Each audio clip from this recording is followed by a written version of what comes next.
من تأویل الاحادیث، اللہ رب العزت نے وہ عطا فرما دیا۔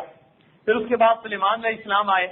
اللہ تعالیٰ نے ان کو پرندوں کی بولیاں سمجھنے کا علم عطا کیا۔ یا ایھا الناس علمنا منطق الطیر، تو وہ پرندوں سے گفتگو کرتے تھے۔ چنانچہ ہدہد ان کے ساتھ ہوتا تھا، اور جہاں نماز کا وقت ہوتا، سفر میں پانی کی ضرورت ہوتی، تو ہدہد اپنی چونچ سے زمین میں سوراخ کرتا اور بتا دیتا کہ پانی یہاں قریب ہے یا ذرا دور ہے۔ ایک موقع پر نماز کے وقت آپ نے ہدہد کو بلایا اور وہ تھا نہیں، آپ کو بڑا جلال آیا، فرمایا کہ یہ ہدہد کہاں چلا گیا، یہ آئے گا تو میں اس سے پوچھوں گا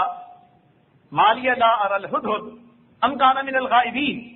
لأعذبنہ عذابا شدیدا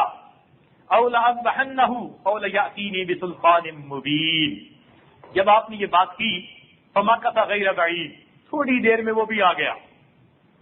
اب جب وہ آیا تو حضرت سلیمان علیہ السلام نے پوچھا کہ بھئی تم کہاں غائب تھے،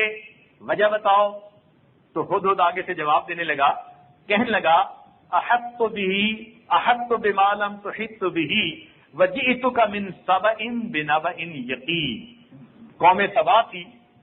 ملک یمن کے قریب میں،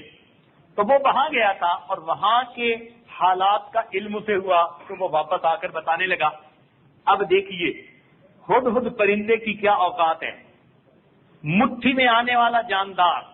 نازک سی جان، مگر ان کو کچھ باتوں کا علم ہو گیا تھا کہ ایک عورت ہے جو شہزادی ہے، سورج کی پرستش کرتی ہے، دین پر نہیں ہے، اور نہ سلیمان علیہ السلام کو اس کا پتا ہے نہ جنوں کو پتا۔ اب چونکہ اس کے پاس کچھ علم تھا تو بجائے اس کے کہ سلیمان علیہ السلام اس سے پوچھ رہے ہیں کہ بتا تو کہاں تھا، یہ ڈرتا، یہ خوف کھاتا، یہ آگے بڑھ بڑھ کے بولتا ہے، کہتے ہیں احط بہ بما لم تحط بہ، مجھے وہ علم ہے جو آپ کے پاس نہیں۔ تو یہاں سے ایک نقطہ مل رہا ہے کہ علم انسان کو اتنا جرأت دے دیتا ہے، ایک نازک ننھی سی جان بھی جنوں اور انسانوں کے بادشاہ کے سامنے آگے بڑھ بڑھ کر بولتی ہے۔ کہتی ہے وجئتک بنبأ من سبأ بنبأ یقین، اور میں آپ کے پاس قوم سبا کی خبر لے کے آیا ہوں۔ جن موجود ہیں، سلیمان علیہ السلام سے پاس عاصف بن برقیہ جیسے لوگ موجود ہیں، مگر اس کے پاس ایک ایسی بات کا علم تھا جس کا بھی ان کو نہیں تھا، تو آگے بڑھ بڑھ کے بولا۔